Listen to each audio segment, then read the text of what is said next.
Sveiki visi mano brangus klientai ir žiūrovai. Ką tik atlikta automobilio paieška pagal užsakymą BMW F11.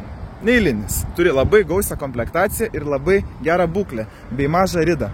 Ir pakeista ką tik grandinė. Taip, apie komplektaciją. Adaptyvų žibintai, pliusas, tikrai nemažas.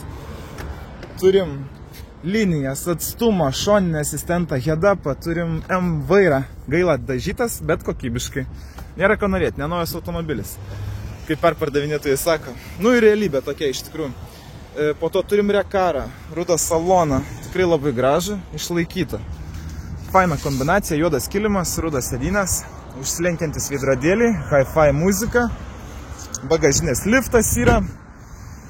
Tikra rida, tarp kitko, 230 000 beveik, yra seni ir dar vis galiojantis vokiški technikinio lapai iki 23.11 mėnesio, tai reiškia, nebuvo prieš pardavimą pravarytas technikinis ir yra netgi 3 seni technikiniai.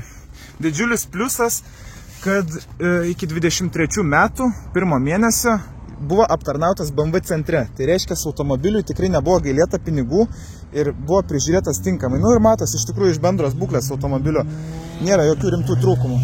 Nors iš tikrųjų yra. Kaip pavyzdys, yra 2 raktai. Vienas raktas yra pridėtas tiesiog nuo kitos mašinos. Tai reiškia tik vienas raktas.